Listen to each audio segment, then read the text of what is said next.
Let's have more lighting. That was a song called The Terror of Tiny Town, inspired by a movie from the 1930s, a cowboy movie with a cast entirely of midgets. Must be seen to be believed, and when I saw the plot of the movie and watched it, the parallels to how the Bush regime handled the invasion of Iraq were just too close. So why do a song about Bush now, though? Well, because in an awful lot of ways, we who have the audacity to hope for change are not getting the change we hoped for because somebody is too busy licking Bush. And it ain't Tiger Woods.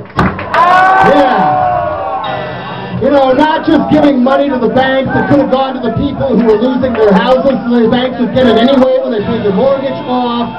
And not to mention, haven't we learned by now that trying to bend, well, that's getting better, but the overhead lights in the whole room would be really cool too. Anyway, but how much better are we at taming the Islamic world and bending their impoverished, tortured, ripped-off citizens to our will? We're not any better at that than we are at capping busted oil wells. Yeah. I think what scares me the most and disappoints me the most so far about the Barack star is not a damn thing done about the war criminals from the Bush administration. Didn't our fathers and our grandfathers fight in World War II to stop the Nazis from torturing people and locking them up in prison without charge? Are we any better when we pull the same shit? No! If we don't put a stop to our government, yeah, good, leave it up. Let's not imagine like neo-Nazis.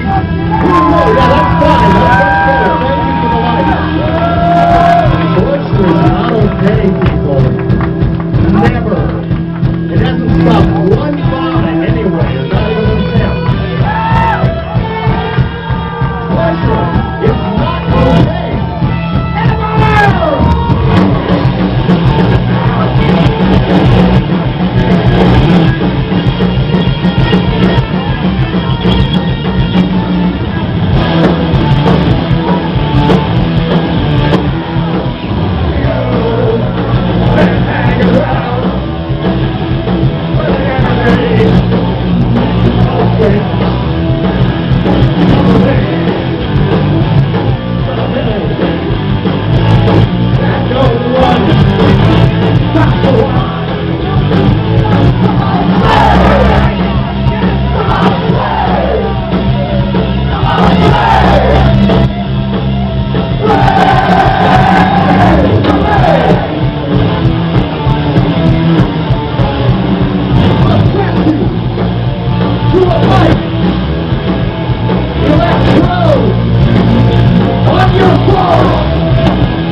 More powerful and nastier and more neo-Nazi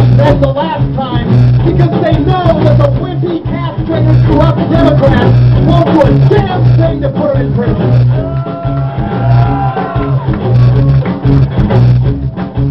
They didn't go after people in Contragate either. Government dope dealing to finance our terrorists killing 30,000 people in Nicaragua. And let me backtrack a little bit here. Not Pusher Cheney and Ronald Rumsfeld I'm the most afraid of now. It's the war criminals who worked for them. The young ones, the hardliners, who never served in the military, of course, who think Cheney and Rumsfeld were pussies, and we shouldn't pay and torture even more people. We don't even know a lot of their goddamn names, but we know some. David Addington should be in jail. John Hughes should be in jail. John Fife should be in jail. General Jeffrey Miller should be in jail. Dick Cheney should be in jail. Condoleezza Rice should be in jail. And guess who else should be in jail? Guess who was number 2 to CIA Director William Casey running our Contragate campaign that killed 30,000 people who watched the crack epidemic? Robert Gates. And Obama kept him. Robert Gates should be in fucking jail. In the name of world peace. In the name of world profit.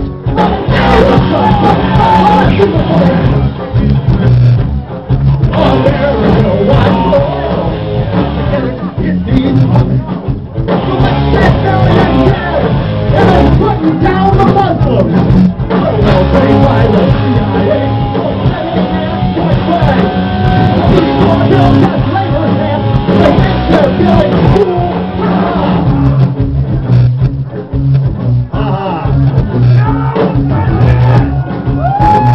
And we're gonna get torture back on the front burner. We gotta make a lot more noise. Right now, can you imagine how many more people would be active against these wars if they gave 1/100th of the media coverage to Iraq veterans against the war that they do the fucking Tea Party?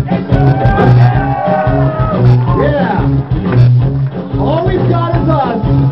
And this small amount of people without even anybody in uniform in the room, they're so scared they wouldn't let the soldiers come and made all kinds of threats on the promoters not to exercise our constitutional rights to hang anti-war banners from the vote. That's how scared they are.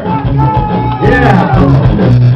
So, make some noise, talk to people, one-on-one, and be ready the next time there's action to show up non-violently when Hillary Clinton comes to town. Same old story about human rights. The thousands of orange and fields. Silent stars for the sun.